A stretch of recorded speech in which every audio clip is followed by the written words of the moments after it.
बिस्मिल्लाहिर्रहमानिर्रहीम। अस्सलाम वालेकुम नाज़रीन। छोटे बच्चों को मोबाइल फ़ोन की लत से बचाएं। छोटे बच्चों को मोबाइल फ़ोन से दूर रखें क्योंकि मोबाइल फ़ोन का इस्तेमाल छोटे बच्चों के लिए बहुत नुकसानदेह है, क्योंकि मोबाइल फ़ोन इस्तेमाल करने से इनकी ग्रोथ में मसाइल पैदा होते हैं। मोबाइल फ़ोन का इस्तेमाल बच्चों की बेनाई पर मनफी असरात मरतब करता है।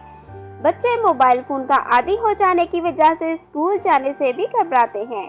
इनमें पढ़ाई की लगन शुरू होने से पहले ही ख़त्म हो जाती है। तो अब यहाँ पे सवाल ये पैदा होता है कि बच्चों को मोबाइल फ़ोन की लत से कैसे बचाएं। ज़्यादा छोटे बच्चों को मोबाइल पर कार्टून बिल्कुल ना लगा कर दें, बल्कि इनको खेलने के लिए खिलौने दें। चलते हुए बच्चों को अपने साथ किचन में ले जाकर छोटे मोटे कामों में लगाएं। लड़कों में फुटबॉल और क्रिकेट में दिलचस्पी पैदा करें। बच्चों के साथ खुद खेलें और इनका दिल खुद से लगा कर रखें।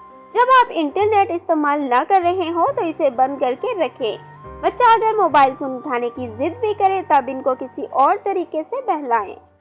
Thanks for watching. Please subscribe my channel help.